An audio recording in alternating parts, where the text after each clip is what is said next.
FM, your preferred wholesome radio.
And thank you for keeping it locked on Wells Radio 89.3 FM.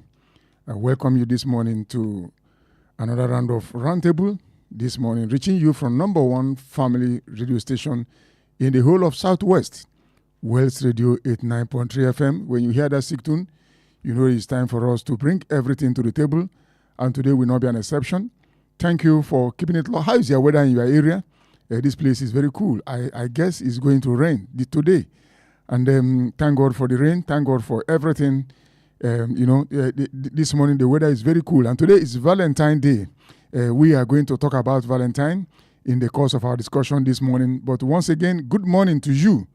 How about your family? Hope you're okay.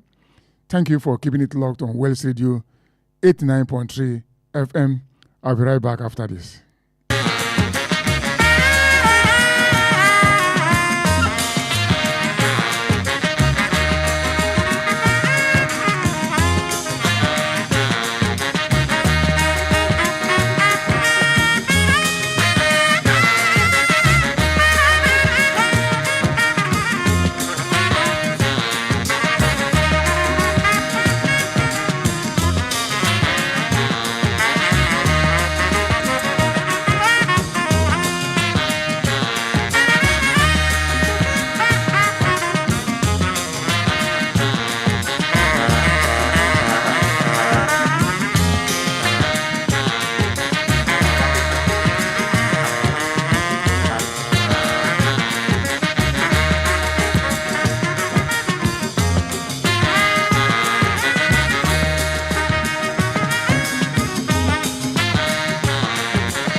Thank you for once again for keeping it locked on Wells Radio 89.3 FM. You may be wondering what are they doing on the roundtable.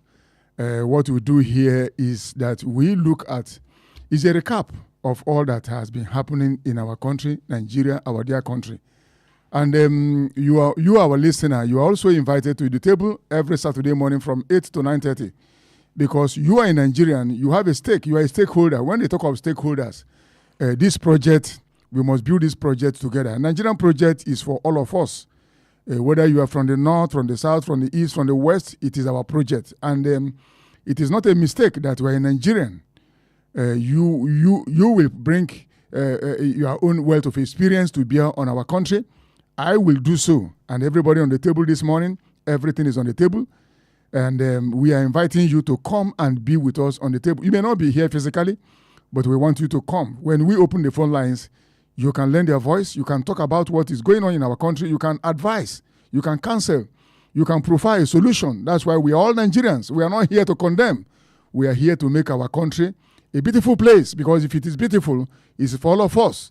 And this morning, I'm inviting you specially. Today is Valentine. Let's show love to Nigeria. Today is the day of celebration of love. Let's show love to Nigeria. Let's tell Nigeria we love you. If Nigeria is a human being, let's toast Nigeria today. And we are going to do it together this morning. And I'm your host on this program, Chukwuemeka Munachiso. Some people you call me Suku Emeka. I say it's not Suku. It's Chukwuemeka. I'm not Chukwuemeka. It's Chukwuemeka Munachiso. That's my name. Every Saturday, I'm always here with my dear good friends. And they are all here this morning. Olaleko is here already. The gentleman Olaleko is here already. The gentleman, I call him a gentleman. It's very gentle. And when he talks, you think he's a reverend father. He's a gentleman. And I have, we autumned him last year, but people didn't know. And we have Sunday Sanusi is here also. My good friend Sunday Sanusi is here. Let me welcome them one after the other. Sanusi, you are welcome. Good morning and happy Valentine's Day. You made mention of that earlier on. You said you forgot. You said no. You said something. You said if you see a beautiful girl, you go to toast or something like that. No, Nigeria is it. I said Nigeria to be a human being. The question is during Valentine's celebration, must there be toast? Is that the special day for toast? I don't know. Olaleko will answer. Olaleko has an answer. I'm too young for that. we met with this one, so you explain to us. if I'm not mistaken, you are the oldest person in this place. Olaleko will answer for us. Join me as I welcome my good friend here, Olaleko Sani. Otumba Olaleko Sani is here. Good morning. It's here, Chukwuemeka Munachiso. You're welcome. Thank you, gentlemen, for coming. And we are still expecting Prince Okuneye will soon join us here. And Benga Mario, I guess he must be on the way. Gentlemen, there is one music I want to... capitalism. Let's talk about capitalism. Do you love... What is the advantage of capitalism, Olaleko Sani? Thank you very much. Capitalism is not inherently evil. Mm-hmm. It becomes evil when it's not regulated. When it's not regulated? Yes. When it has no brake? Yes. When it has no control? So it now becomes a case of shark eat shark. If you are big, if you are mighty, if you have what it takes to muscle your way, you just trample on everybody. Swallow everything. Yes. And that it's not until they eat you physically before they consume you.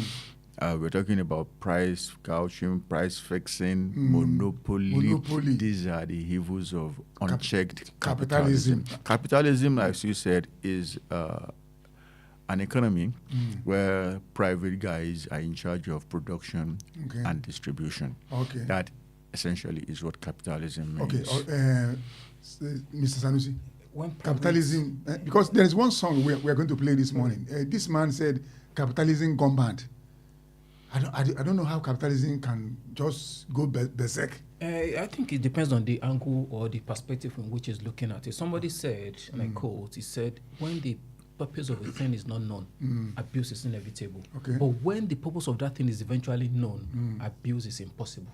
Okay. So there are disadvantages to everything, and there are advantages. Okay. But if you can capitalize on the advantages of that thing, then capitalism will become advantageous to every citizen of Nigeria. Okay, let's listen to this man.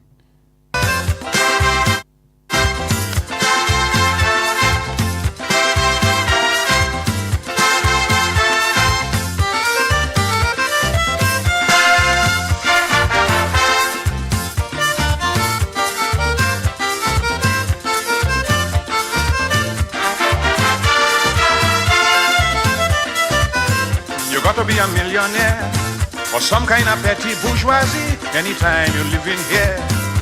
In this country, you got to be in skullduggery, making you money illicitly to live like somebody. In this country, it's outrageous and insane. Them crazy prices in Port of Spain, and like the merchants going out their brain, and the working man like the only toiling in vain. Where you ever hear a television for 7,000, $250,000 for live piece of land?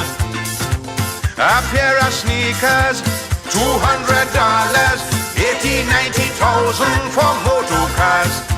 At last, here in Trinidad, we see capitalism gone mad. It's sad and getting more bad, because capitalism gone mad.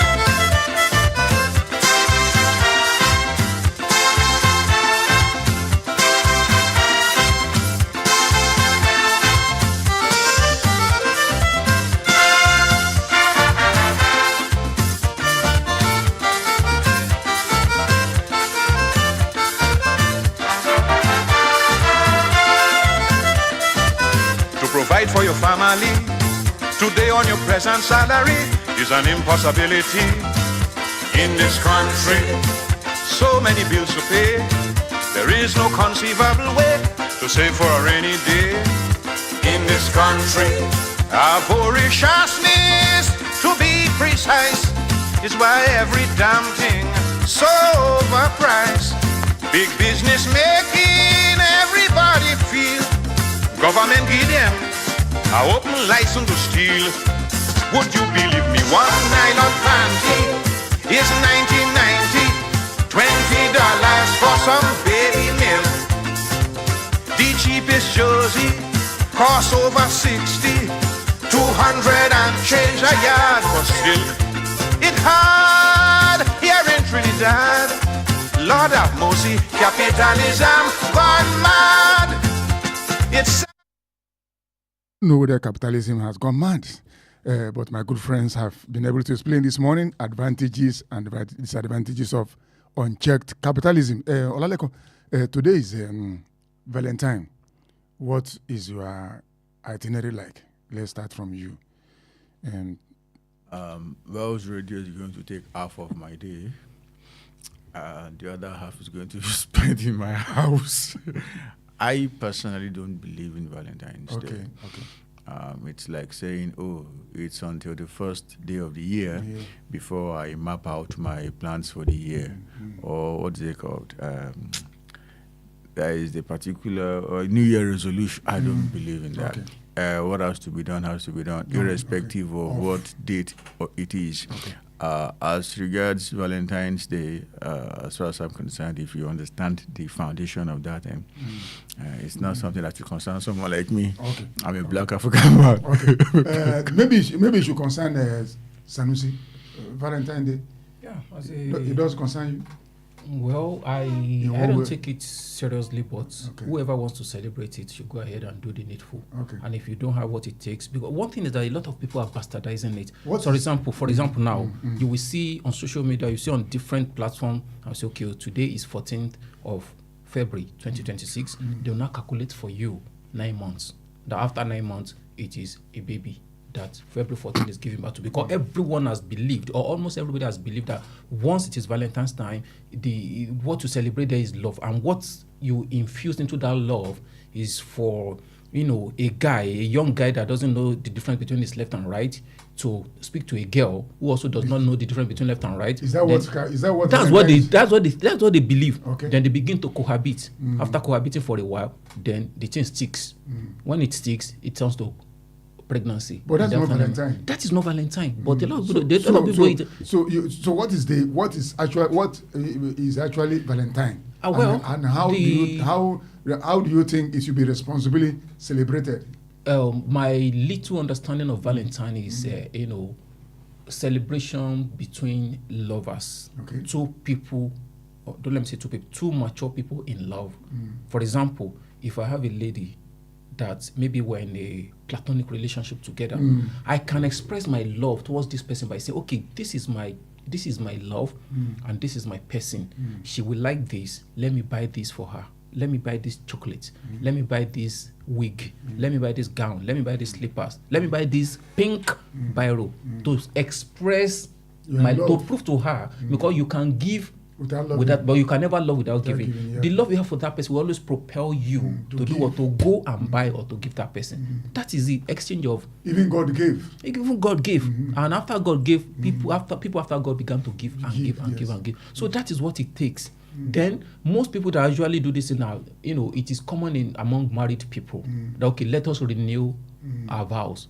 Let us renew our love. Okay, my dear, I love you. My dear, I love you. So this is what it takes. But modern time and different Western culture began to enter into people's hearts and commercialize it. So that's why you see people in different joints all over the place today. That, okay, somebody you have never met, somebody they have never met, they come together, they begin to talk, and after that talk, something else happens. That is not what government. It is being yes, because you said something now. You can't love without giving, but you can give without loving. You see, for God so loved the world. That's what a good book said. And this morning, gentlemen, we are looking at we thought that we have had a last concerning what is going on in Kwara. Now, the terrorists in Kwara have written a letter to different communities, and people are those living in those communities are running away. You understand? Those living in those communities are running away. They wrote a letter. And the letter has been circulating to several communities in Kwara State. And they earlier sent a letter to a community called Don Shigogo in Kayama local government, few days after February attack on the community on Waro town. And they've now written letters to different communities. And I will read some part of the letter, as we obtained it from the national dailies. He said, this message is from Nigeria Terrorist Association, NTA. He said, our motto, we kill, we kidnapping and destroying. No town or place that is scared us to destroy. We search and gathering information before we read.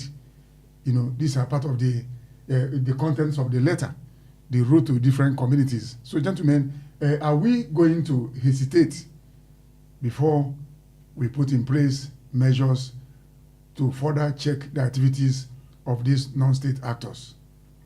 The second thing we are looking at this morning is that the president somebody said that Tinubu's visit will rebrand Nigeria. A professor of security and strategy at the Nigeria Defense Academy in Kaduna State, Abiodo Oluwadare, has just said that President Bola Tinubu's planned official visit to the United Kingdom will serve as a major turning point in Nigeria-UK relations. Olale Kosani will help us in that. They don't stated that the visit could boost Nigeria's economic outlook. Remember, he's going to visit the king, not the prime minister. Yes, he's going to visit the king. So, and he said it will boost UK-Nigeria bilateral relation, and that it will lead to diversification and foreign investment. It will bring foreign investment, visit to the king. He said, particularly in technology, renewable energy, agriculture, education, and digital infrastructure. Does the king have power to do all this for Nigeria? No, I'm coming. We are not yet talking. We are still looking at what we are going to talk about this morning, so that our listener at home will also key in and follow us.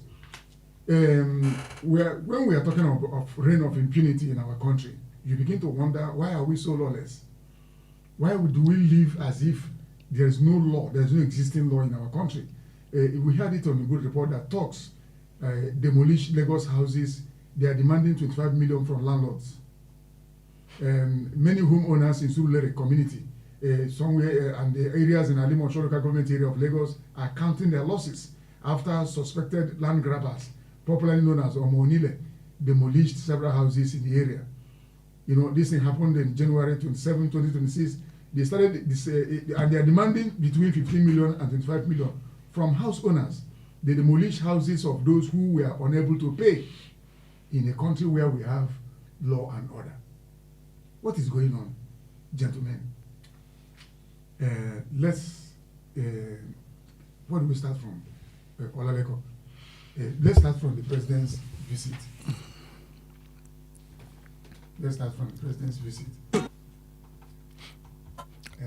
Thank you very much, Chief.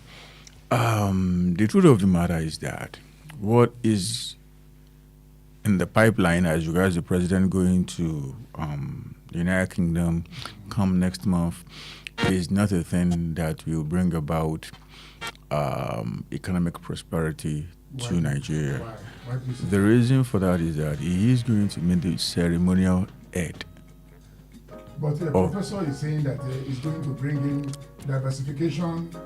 You need to understand that most of the people who are speaking on the pages of newspapers right now are doing that to further their own personal lot.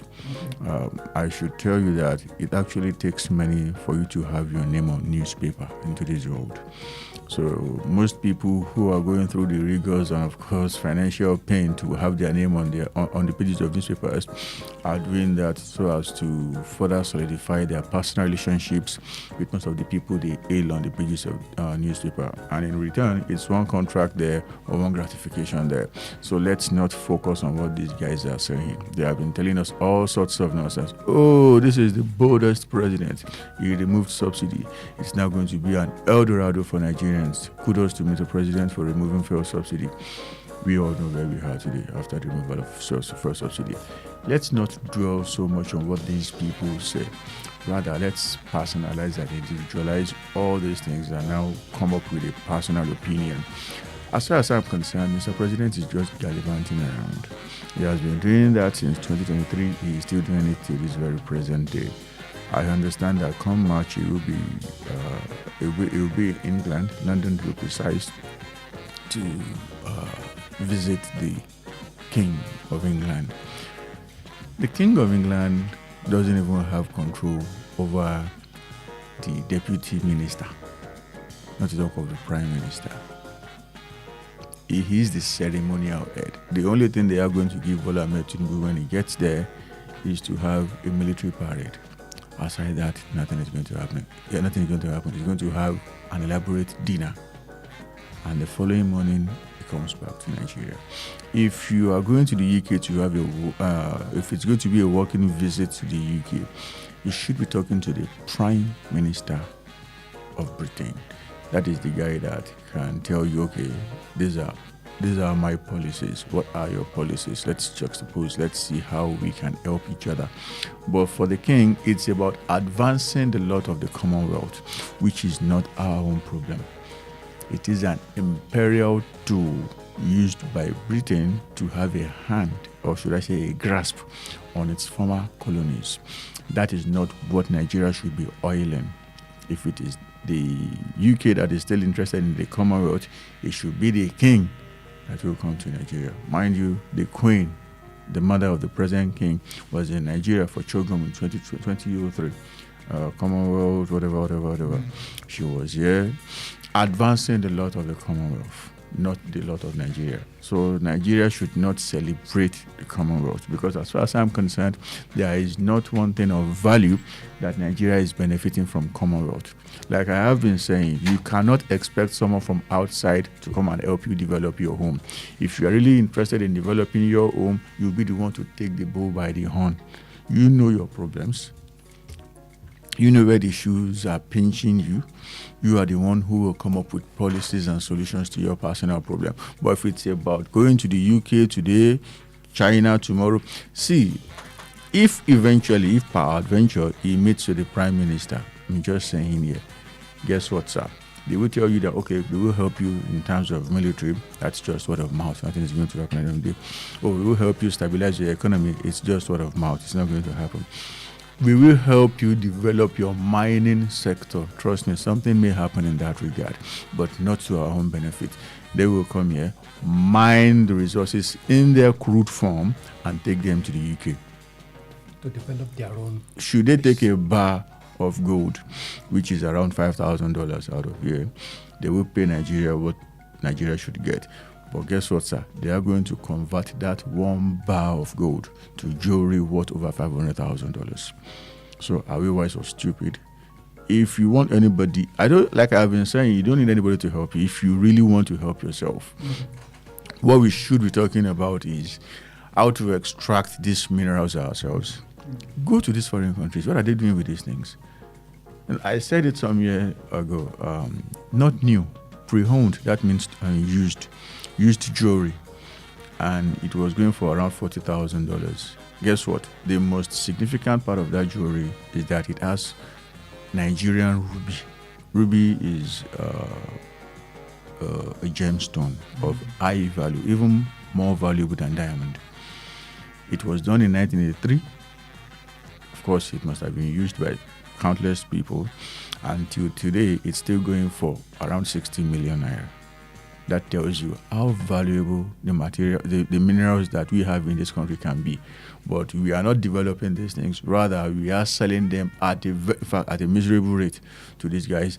They now polish them, they turn them to all sorts of beautiful ornaments, then they send them back to Nigeria and begin to buy at rates going to almost 1,000 folds of what we sold it to them.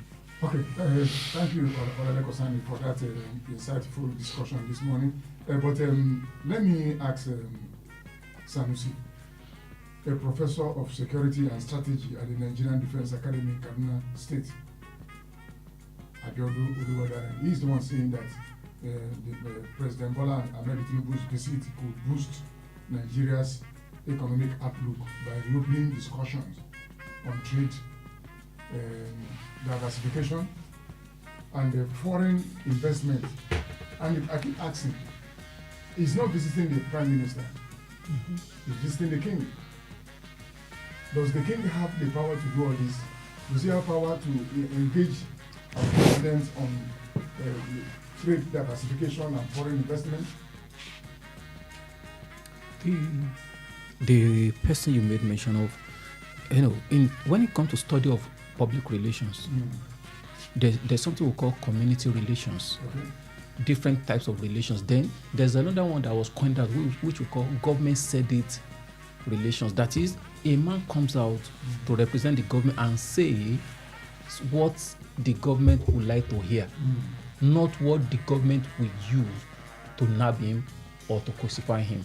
So this chief security stuff that you talked about, maybe just trying to say something to whine or praise, in quotes, the president. This is government and this is politics. That is what I see in that. Okay. Benga just came in, and Benga, you're welcome to this discussion.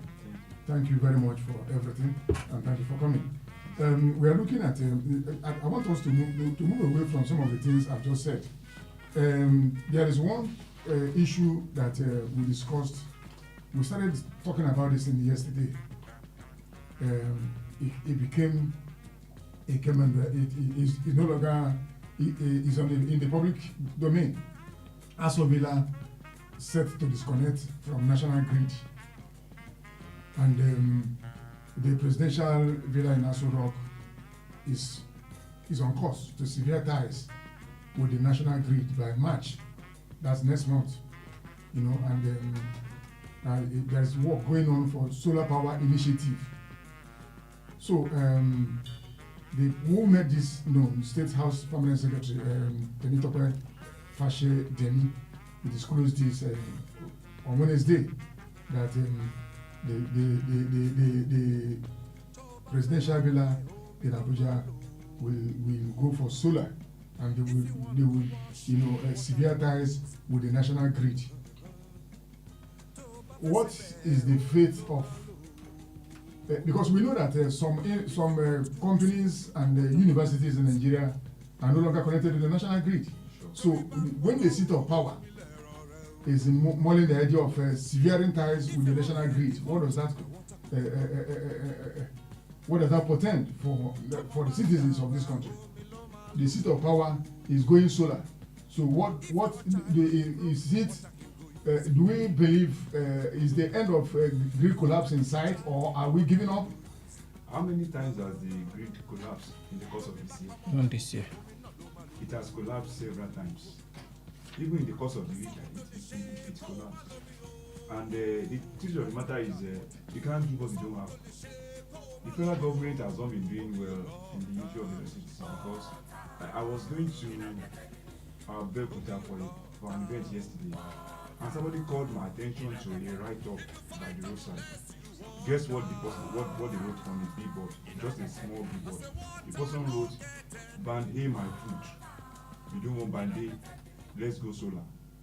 And the person was going. I was actually driving, so I could not see. So immediately the person told me to watch. So I quickly read we were trying to discuss that. And the issue is, so if you ask our callers to call in now, our listeners to call in now, they will tell you have so many people telling you they don't usually have light in their various areas, and that is to tell you that even they are feeling the brunt as well at that sort of there.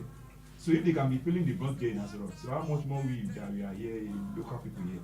So the point of the fact is that the government knew that they have failed in the area of electricity distribution. And I recall there was a video that was circulating every now and then about what President Bola Ahmed Tinubu said when he was campaigning. No, it was not campaigning. I think he went for a program, then he has not become the president, and he said if he fails to give us adequate power supply, and we should not vote him for the second time. And it's on the internet. And now you can see what is happening now. So they'll be collapsing, they'll be draining themselves from using electricity, and now they'll be diversifying to solar. And let me tell you this, to have a solar, it costs fortune. To have a solar now, it costs fortune. And you know a solar that is going to power the entire house of rock, do you know how much it's going to cost? And the beauty of it is that the money that will be used in fixing those solar is not going to come from the purse of Mr. President. It's not going to come from the purse of the Vice President or whatever. It's going to come from the taxpayers' money. So you and I, and our listeners at home, that we are going to contribute to ensure that the power the house is there in solar. So the power Abuja, Azorok with solar. So the fact is that the government has not done very well. And it's so sad, it's so absurd. I recall Mr. Chukwuemeka that a while ago you were discussing that Nigeria said they wanted to share to distribute electricity with another neighboring African countries. Yes, that we are even discussing that. Now you can see now. So I think to the best of my knowledge, the federal government has not done. They are not done very well. And the Minister of Electricity, that's Adebe Adelabu. I think that on that side, I think he has not been performing wonderfully well. Okay, thank you, Bengamadu. Oladeko Sani, what is the implication of the seat of power disconnecting, severing ties from the national grid and going solar? And we are asking investors to come to Nigeria to come and invest. Are they going to come with their own solar or their own power generating? You know, what are the implications of what we are doing? Do we really understand? Another thing again is if many companies have severe ties from the national grid, how is it affecting our economy in terms of revenue? Thank you very much. Let me give you an analogy here. It's like a restaurateur, someone who owns a restaurant, asking you to come and eat. I have different cuisines, a la carte, buffet, just whatever you want. Guess what? The guy doesn't eat in that location. He goes elsewhere to eat. Sir, are you going to trust what the man has? Are you going to believe it? Are you going to have faith in what this man has presented on the table when he himself is not eating out of it? That is exactly what we are talking about here. You are the president of the country. The destiny of the country lies on your shoulders. You should lead from the front. You should be prepared to hold the bull by the horn. But guess what? The country is in problem, and you managed to create a different avenue, a different road, a different path. You created a niche for yourself to put yourself in a cocoon that will shield you from the problem hundreds of millions of your citizens are facing. A problem that you are the only one who can solve it. That is gross irresponsibility. Let me now discuss the figures involved here. Last year, they budgeted 10 billion naira to install power facilities at the villa. This year, 2026, it's another 7 billion naira, making 17 billion naira coming out of my pocket, your pocket, the pocket of our listeners, to create power that we as Nigerians will not enjoy, but will rather be enjoyed by somebody who should give us power. If that doesn't get you hungry, I don't know what else can get you hungry. Now guess what, sir? For the whole of 2025, capital expenditure in the name of health care in this country was just 36 million naira. 218 billion naira was budgeted for healthcare capital expenditure in this country last year. But guess what? Just 36 million naira. 36 million naira was released. And when I'm saying 36 million naira here, I mean all teaching hospitals. I'm not sure there is a state that doesn't have a federal teaching hospital.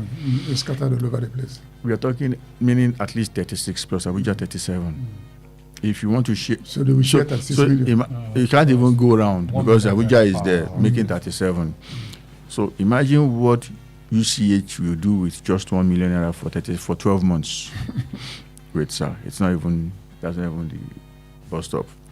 We have federal medical centers. Some states have multiple federal medical centers. So at the end of the day, if you're not very careful, each hospital may end up going with 100,000 naira for the whole year. And should you be bothered that the state of health is in this state, in this country? 36 million naira for what concerns all of us. In fact, the safe security, the next biggest function of government. Because without a healthy society, who is going to enjoy whatever you put on the ground? 36 million. But 17 billion naira for the welfare of just one guy called the president.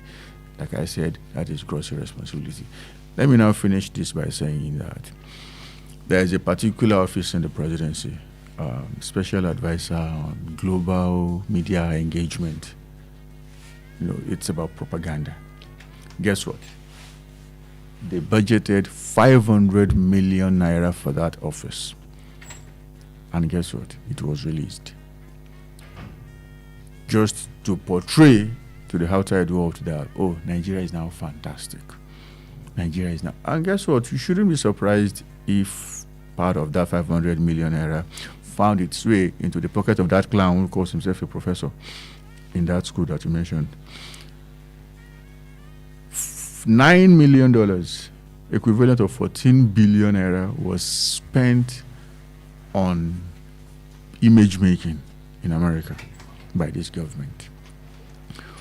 But what really matters is getting just 36 million naira. From what I have said so far, two things are to be deduced. Number one, this current president has made Nigeria's problems our personal problems.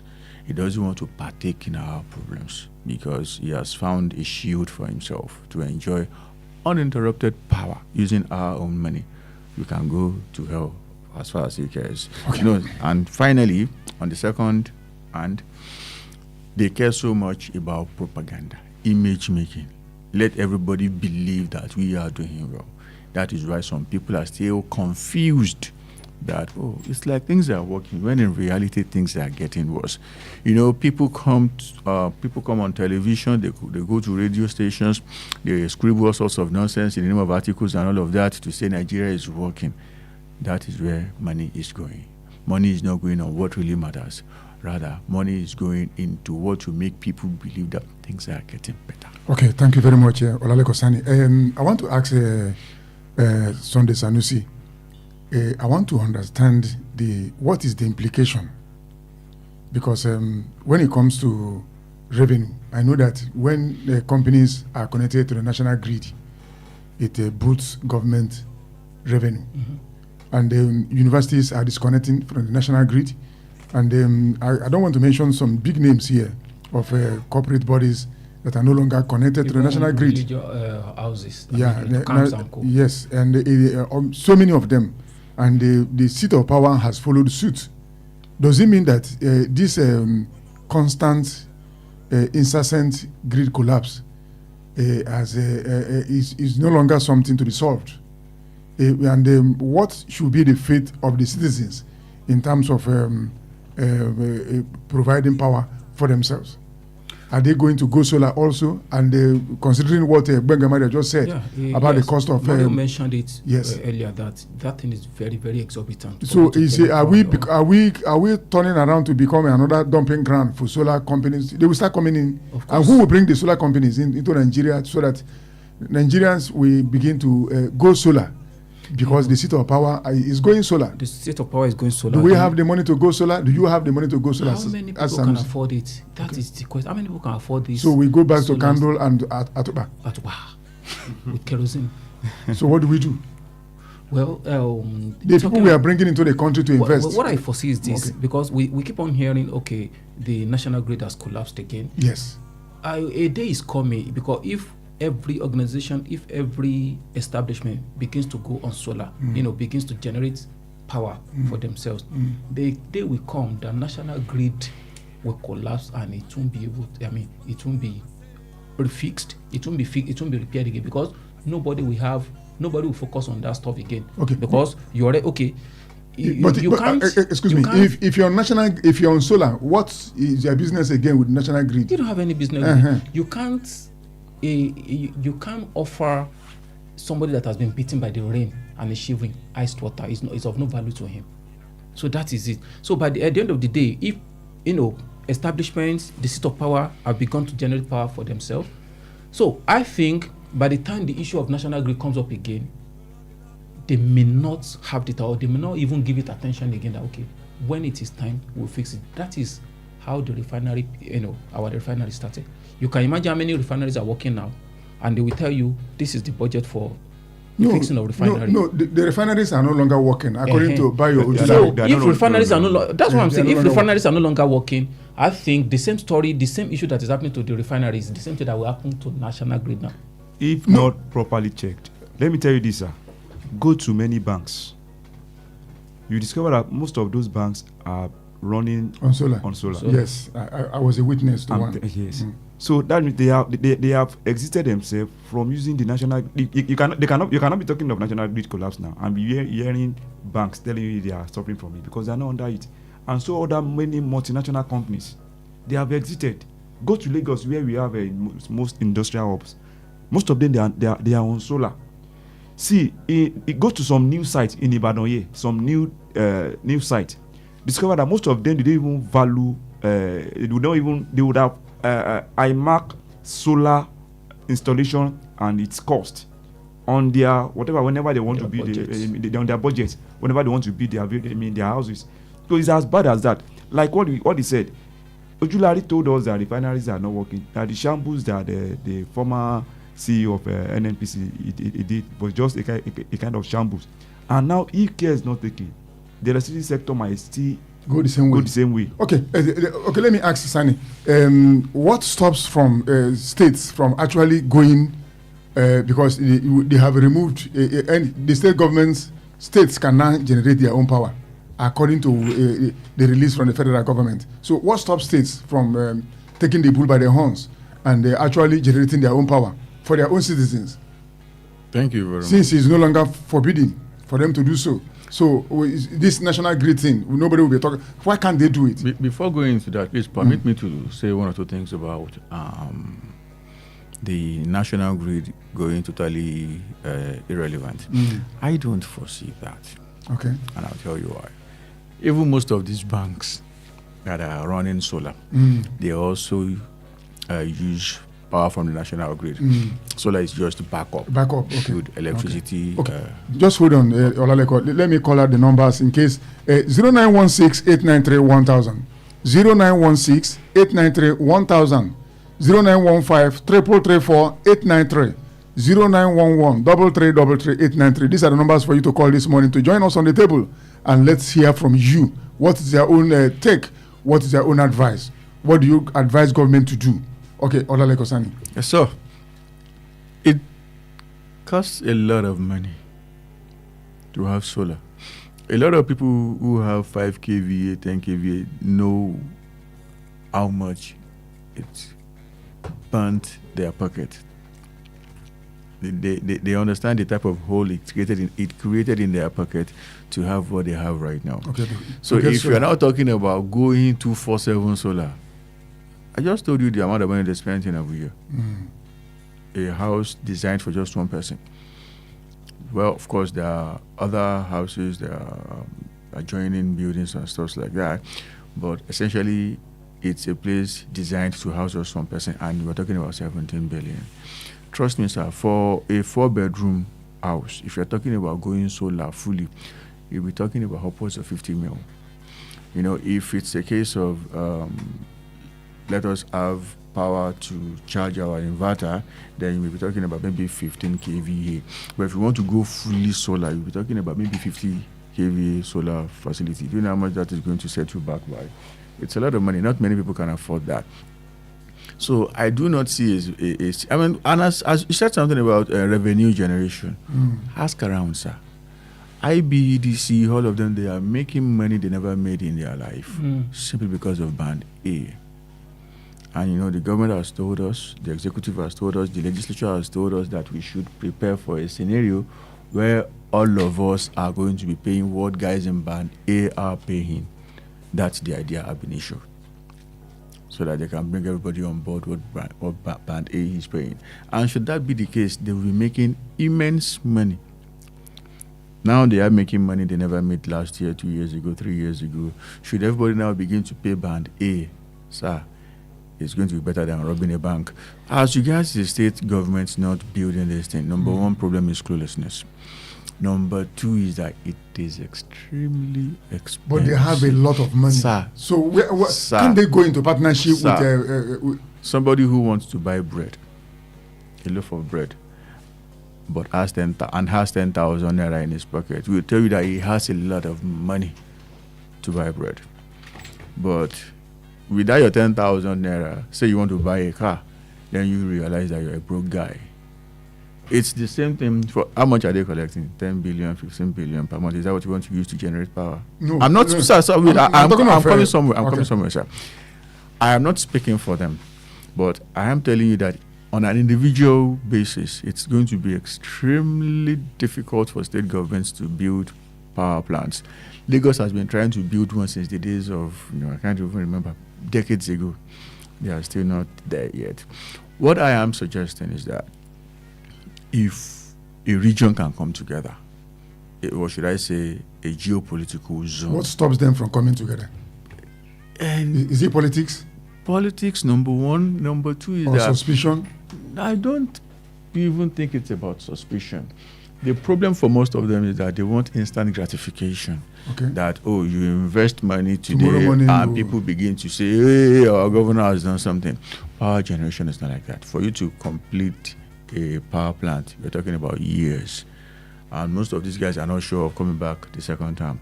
They wouldn't want to start a project that another guy is going to now say, I did it. Like it is happening in Abia State. As far as I'm concerned, please permit me to deviate from what we are talking about and say something about Abia State. Ikpe Zoo, as far as I'm concerned, was a total, complete and absolute failure. But talk of the power that is relatively stable in Abia State today. Give it to the guy. He did his part. The guy who is now claiming to be the chairman of, for governors in Nigeria, didn't even invest much. It was the players who brought out 4% of the total cost. Private guys own 96% of that thing. Just 4% belongs to the state government. And it was the players who did it. But now it is Alex Otti who is taking the credit. Governors are very wary of that. I'm not saying that is how it should be. I'm just telling you what is obtainable in Nigeria. Let me even now say something about Alex Otti. As far as I'm concerned, the guy he is operating at a level that is not beyond what the average governor is doing. In fact, in a very, very key area, he is doing far less than his peers. Guess what? The guy is not paying 70,000 naira yet. Coppers are still getting 4,000 naira. No, just leave that. We are not going into... No. I want to say something here. Here. The guy is paying 4,000 naira to coppers. Civil servants are still being paid 30,000 naira. What's it called? In the budget, it was found that they want to use 210 million naira to buy a photocopying machine. See, what I'm saying here is this. If you read the pages of our newspapers, you will feel like, oh, this guy is fantastic. He's doing a brilliant job. But sir, go to that particular place. What I just brought this guy in so that I said something. I'm not from Abia. I said something earlier. I said that our politicians spend a lot of money in the name of propaganda. I said that about Bola Ahmed Tinubu, and I'm also saying it about Alex Otti. Propaganda is what they actually hunt for. People will think that they are doing excellently well, when in reality, they are nothing but a bunch of failures. But Abia has a case. Okay. Most people in Abia State now have constant light. But I just told you what happens. No, wait. Okay. Can't we have it duplicated in other states? It is. That's the question. Sir, what is happening in Abia State is not the doing of the state government. We are not asking of who did it. What we're asking is the result. So if that is what you want, that's what we want. We don't want who started it or who completed it. The tier of government that will galvanize that is the government of the center. Okay. It is the center that will now divide the country into structures. Okay. Who is going to invest in this particular zone? Who is going to invest in this particular zone? Should the federal government lead, then state governments will not have any choice other than to key in. That is what I call purposeful and strategic PPP, not the idea of gifting government properties to private guys who actually their friends and cronies in the name of PPP.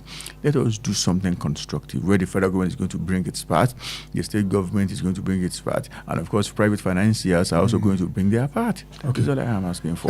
Gentlemen, let's look at what is going on in Kwara State. We are at it again, and security operatives, this is a wake-up call for them because it's all over the place now.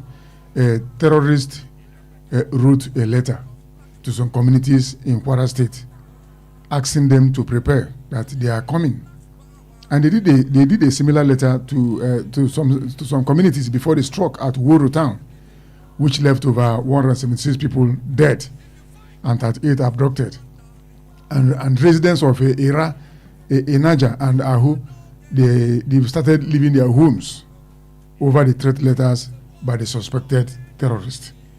What should our security operatives be doing at this point in time? Because we don't want to hear a situation where we are on top of the situation. Let them be on top of the situation right now and then nip this in the bud. The letter from the terrorists, they claim to, this message is from Nigeria Terrorist Association, NTA, and their motto, I'm quoting them, we kill, we kidnapping and destroying. No town or place that scared us to destroy. We search and gathering information before we read. Sanusi, what should our security operatives be doing at this point in time? And the defense minister, Major General Chris Musa, retired. It appears that are you feeling the impact of his portfolio? Do you is there these things that we are witnessing in Nigeria today? Since the man took over, is there a reduction in the incidence of attack, or are we experiencing increase rather? I think we've been, experiencing increase in attacks all over the place. And when that of Kwara State started, the governor, that is Abdurrahman Abdulrazak, he organized or he set up a committee that there's something they called Operation Savannah. so yes. that they can tackle the security crisis in the state. And the closed schools were reopened. At least they've been reopened now. But now that this letter has come in, I think the security stuff has to be beefed up again. Now you cannot be as wise as somebody trailing you. There's a way they say it in the West here that legato and tonshwe. Somebody that is looking for you cannot be as wise as the person. Now that these people have made their intention known, I feel the security should be beefed up in Kwara State. Everything they can do, is it the local hunters, is it the forest guard, is it the local police, is it the police, anything that has to do with uniform, I think they should be, every hand should be on deck now in order to do what? Safeguard the people of Kwara State. And then I always say something. When it comes to phone calls, I think phone calls can be tracked. If I want to do you evil and I give you a call, I think that call should be can be tracked. So there's network everywhere. There's network. It can be tracked so that this is the message that came from this guy. This is the channel it passed through, and this is the destination of the message. So what happened between the caller and the receiver can be tracked and can be traced. That is what I feel. There are calls, especially when it comes to kidnapping. There is no ransom that is paid. That call is not involved. Okay. So most of these things, when the calls are made, when the calls are tracked, you can easily track the person that makes the call, and then you can hold them to ransom. That is what I feel. So, security should be beefed up in Kwara. They've written and they've made their intention known. Then let the government intensify what they had earlier established. Thank you very much. We'll go on a short break. When we come back, I would like to take Bengamario's view on this, because Kwara State, remember we lost 176 people, 176 people, Nigerians, and 38 abducted in the former attack on Watertown, and now they have written that they are coming. What should security operatives be doing at this point in time? We don't want to hear that the monarchs called by 3 a.m. and the soldiers came around. They started the monarchs called by 5 p.m. and the soldiers came by 3 a.m. How many hours? So they have written and they have made their intentions known. What should the state be doing at this point in time? That's the question. When we come back, Bengamari will give us an answer.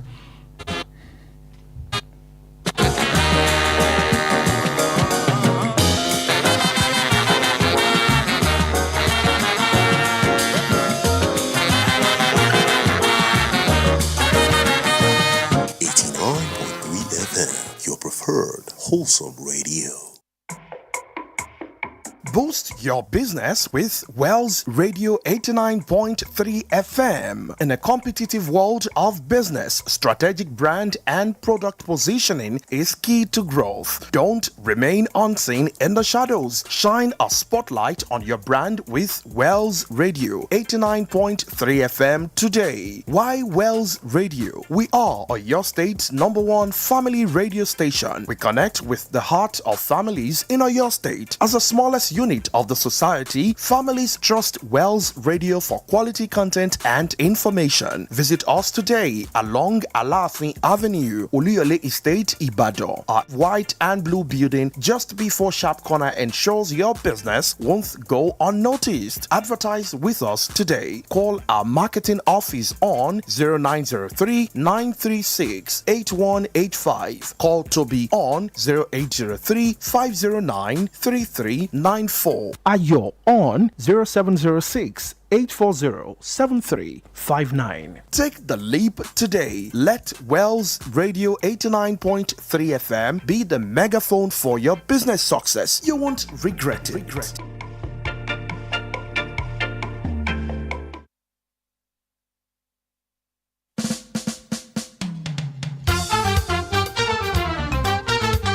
The Redeemed Christian Church of God Women in Ministry of the Combined Akpata Axis Zone present the Women in Ministry Conference 2026, the annual national conference for female pastors and ministers with the theme Women of Higher Height from Philippians chapter 3 verses 13 to 14. The conference is convened by Pastor Mrs. Folu Adeboye, wife of the General Overseer, the Redeemed Christian Church of God. Venue, RCCG Jesus Tabernacle, number 16, Justice Olaifa Street, Meridian, Akpata, Abeokuta Road, Ibadan. Date 14th February 2026. Time 9 a.m. Special congratulations to Pastor Dolakbo Pupola, wife of the pastor in charge of Region 42, Pastor Dr. Olufumi Adegbile, wife of the pastor in charge of the province, and all zonal area and parish pastors' wives and female ministers across the RCCG favored family or your province 12, holding on to the eternal truth, Jesus Christ, the same yesterday, today, and forever. Announcer, all pastors' wives, Akpata zonal axis of the favored family.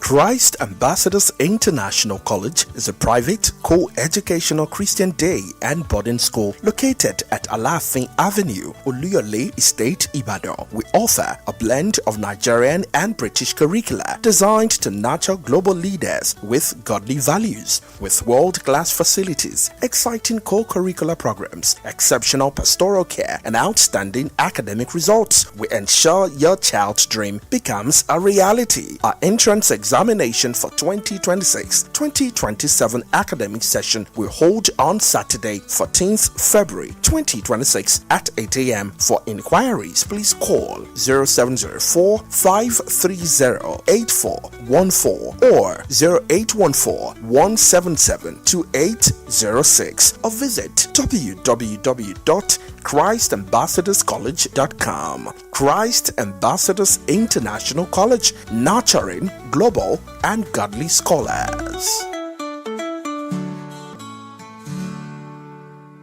How long will it take you to confirm payment? I have been waiting for the past 1 hour. I'm so sorry. Our network is slow. I will just run out of data. Same excuse yesterday. It is unacceptable, please. You better switch to One Data Internet Service. One Data? Yes, One Data. One Data is an internet service provider with the best alternative and solution for unlimited speed. One Data provides fast and reliable internet service to organizations, homes, and places of interest in Nigeria. With One Data, you get to enjoy the premium internet service with dedicated unlimited internet speed at all times, 24/7 fantastic customer service and support, and you enjoy a 1-month free subscription when you make payment. Now is the time to say goodbye to downtimes. Sign up with One Data today on 0811 223 2671 or visit www.onedata.ng for more inquiries. One Data, unlimited speed. 89.3 FM, your preferred wholesome radio.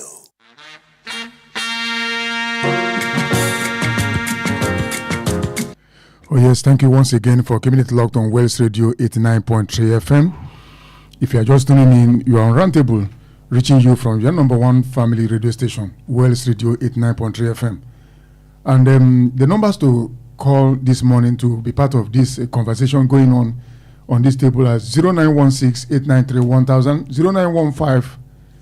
0915-3334, 893, 0911-333-893. Before we went on that short break, we are looking at what is going on in Kwara State right now. The letter written by terrorists to the communities in Kwara that they should prepare to host them again. The last time they came, 176 people were killed and 38 abducted. What should our security operatives be doing at this point in time? That these people have made their intentions known ahead of time. That's what we talked about before we went on that short break. Mr. Bengamaru, can you wade into this, what is going on in Kwara State before we look at 2027 Nigerian General Elections timetable as released by INEC? This will not be the last letter that those guys will send to some residents of some areas in Ilorin, precisely Kwara State. Recall when they sent a letter to Woro. They sent the letter to Woro, I think 3 months ago rather, before the strike.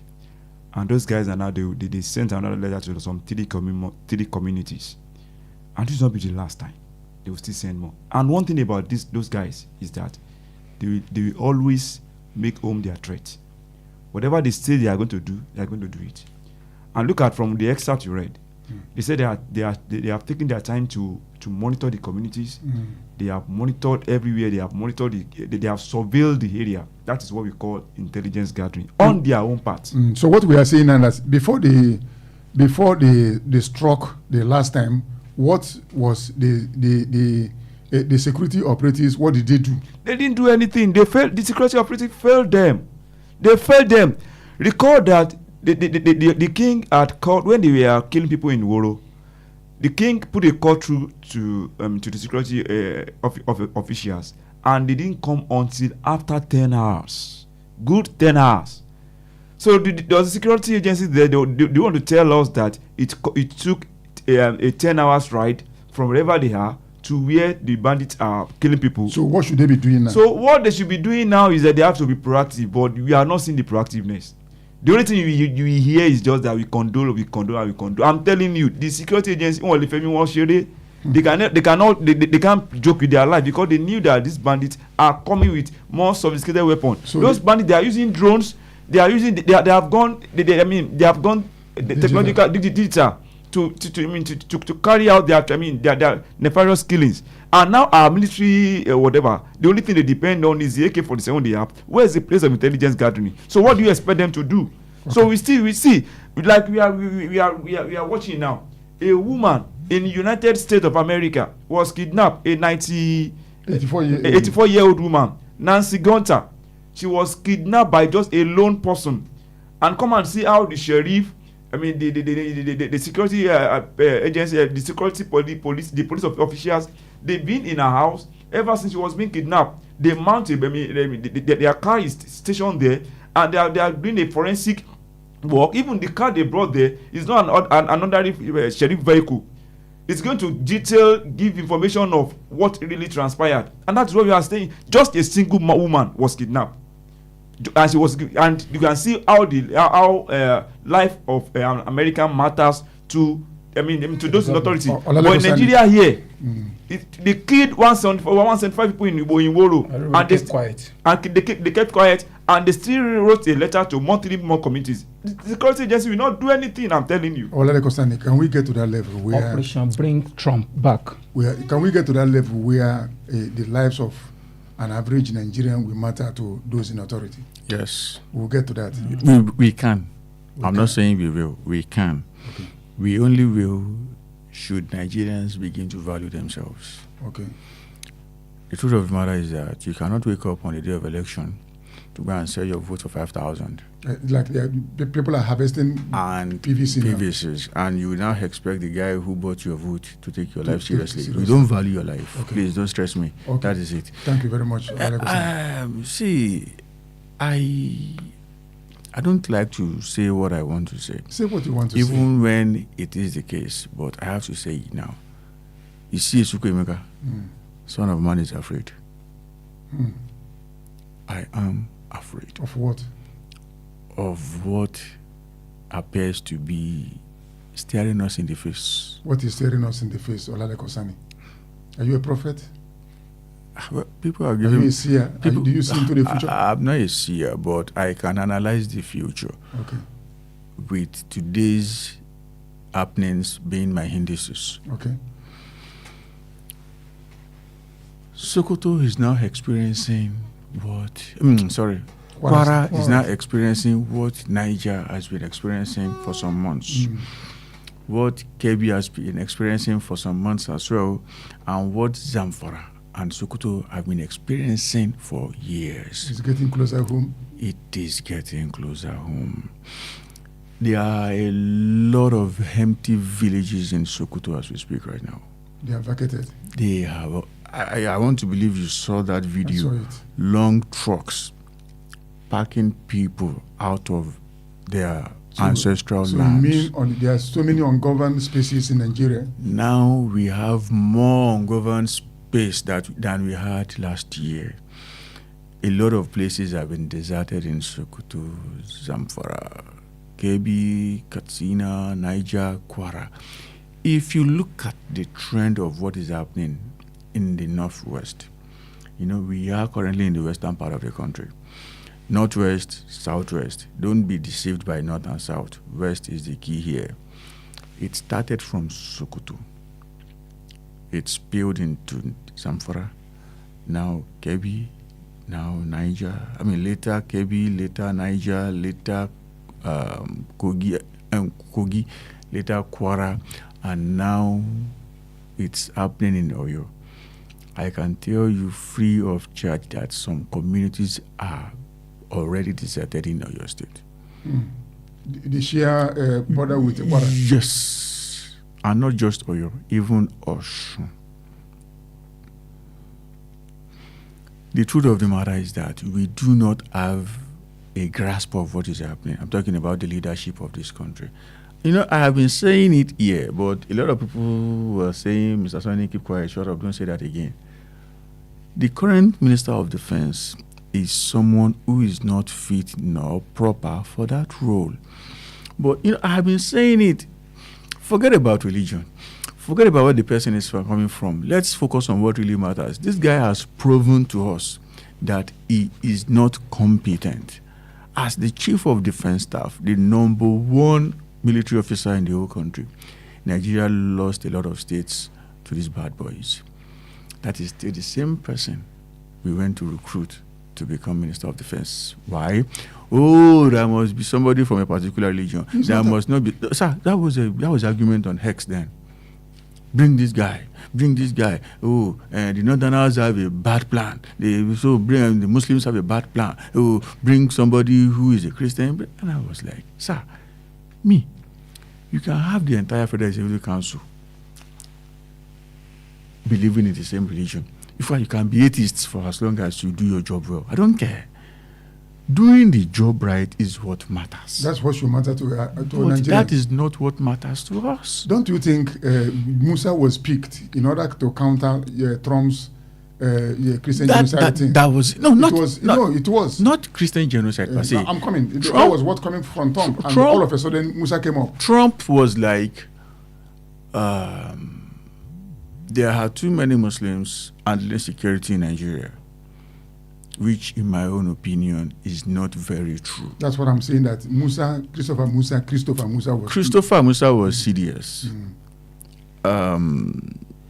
The Chief of Army Staff, now the CDS, what's the name of the guy? Oluyede, is a Christian from Ekiti State. The IGP, the Inspector General of Police, is a Christian from Ogun State. The head of the SSS is also a Christian from Ogun State, if I'm not mistaken. But Trump just came in at a point and flipped everything upside down and began to say, this is who he's going to be, this is not who he's going to be. And before you knew what was happening, there was a massive campaign on Twitter. Oh, the best thing that can happen. And I was saying it here. This guy has proven to us times without number that he does not understand what that job entails. Okay, Olalekosani, let's move ahead because of time. I am worried. No, don't be worried. I am. God is in control. Sir, leave God alone. Okay. God is not going to come from wherever he is to come and administer Nigeria. Okay, let's look at it before we go. 2027 Nigerian General Elections timetable as released by INEC. Let's talk about this briefly before we go. Political parties primaries will be conducted between July 1st and September 30, 2026. Submission of candidates lists. Political parties submit lists to INEC between October 1 and October 31st, 2026. Publication of final candidates list, November 15, 2026. Campaign period, Presidential and National Assembly elections, November 18, 2026 to February 19, 2027. Campaign period, Governorship and State House of Assembly elections, December 15, 2026 to March 5, 2027. Presidential and National Assembly elections, Saturday, February 20, 2027. Governorship and State House of Assembly elections, March 6, 2027. Gentlemen, these dates, Presidential and National Assembly elections, the same day, February 20, 2027. Mario, are you aware of this? I'm aware. Do you have any reservation about the only lacuna that some people are talking about are saying, okay, you have a call. Okay. Hello. Hello, good morning, West Radio. Yeah, good morning. I greet all of you there. Yeah, welcome. Good morning, sir. My name is George. Yeah, welcome, Mr. George. Yeah, welcome, sir. I am so disturbed with the news that I just heard this morning concerning this terrorist letter to some of our people in Kwara State. Okay. You know, earlier they did the same thing and they kept to their promise. What we are looking at now is more than this issue of just terrorists now, because it looks as if these people are really, they want to fulfill what they promised us as Nigeria.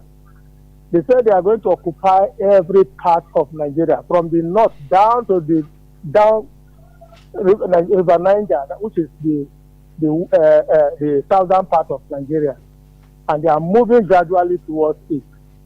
What is our... Hello, I'm with you. What are they doing concerning this? That is my question. We are discussing their election and all the rest of it, how to make their money and so on. But people are being killed. Is it not human beings they are going to govern by the time they get there? That's my question. Okay, thank you, Mr. George. You were saying something before that call came in. Yeah, like I was talking about the lacuna that some people saw in that date being fixed by INEC chairman, Professor Joe Ashamukuchon. Like we have some people that said a particular religion. I mean, Ramadan. Yeah. Ramadan. They say it clashes with the Ramadan, and at the time that they needed to observe the Ramadan cannot be the same time they will need to go to vote. To vote. So and there is disparity in that. And I think to the best of my knowledge, any time is good for. For the election date. But as it clashes with the Ramadan, I think the INEC chairman should try and have a kind of shift, probably, so that we can have much participation. Okay. Oh, no, that's a good one. Olale Kosani, the date, the timetable from INEC. The truth of the matter is that in the absence of a new law, you rely on the old law. Okay. In Nigeria today, the existing law governing elections, the conduct of elections, is the Electoral Act of 2022. And it says that there must be a full year before the day of election and the day you are going to announce that election. Okay. We do not know when the new act is going to be passed. Okay. Going by recent traditions, we have been holding elections in the month of February. I wouldn't want a situation where we are going to have our vote just 2 weeks before the inauguration of the new president. Let's have at least 3 months. I mean, that's the usual practice, 2 or 3 months. So going by the existing law, the extant law as of today, I don't have much problem with what Amukutan has done as regards the date for the election. That is on one side. On the other side, I understand that some Muslims are saying that it's going to coincide with the month of Ramadan. And nobody is asking you to come and do any tedious job. No, but they should, I think it's good they pointed it out. I don't have any problem with them pointing it out, but the truth of the matter is that election is not that tedious. People play soccer in Saudi Arabia on the day of during Ramadan. Okay. They play soccer in England. And people people from all over the world who are Muslims play soccer during Ramadan. We watch soccer during Ramadan. So why is it difficult for us to come out to vote during Ramadan? I don't sincerely understand the noise about that. Okay. That's that. Finally, should they say, oh, okay, come to this particular location, I'll give you $1,000 during Ramadan? Won't people come? Okay. No, let's get serious here. People are going to come. People walk kilometers simply because they want to go and have free Ramadan fast breaking. Yeah. Yes. So, I don't get it. Okay. I don't get it at all. Let's focus on what's on the ground right now. What's on the ground says that let's have our election a year, announce elections a year before the date of election. And I'm okay with that. Okay. Sanusi, have you witnessed this issue of harvesting of PVC? People call to say, do you have PVC? You say, yes, I have PVC. Okay, send me the details of your PVC. Send me your BV and send me your NIN and send me your account number. Have you come across that? I haven't come across that because it has not happened to me. Neither have I heard about it. I've not come across it. Okay. But I want to borrow a point from what Olade Konsani said a while ago about the election being, sectioned for Ramadan season. Apart from that, what I heard somebody said was that, there are all manner of hanky-pankies being played during an election. The person now said, in as much as the election will be holding during Ramadan, that people's conscience will break them not to go and get involved in nasty behavior. That was the person's opinion. That's what he said. And I said, come. Are you just? When did you clock 18 years? You are 40 plus, my brother, and you're talking like this. So you mean because Ramadan will be on ground that time, people will be observing Ramadan, which we usually observe every year. So that means people cannot manipulate, people cannot be bought, and people cannot buy. Is that what you're talking about? He said, yes, that is when you have a free and fair election without manipulating anybody. I said, my brother, you lie. That's what I told him. Well, I think I have something to say to that. Because initially I had wanted to talk about what Sasoni said. See, I love Islam. I'm not a Muslim, but I love Islam. And during Ramadan period, you discover that people tends to turn towards God.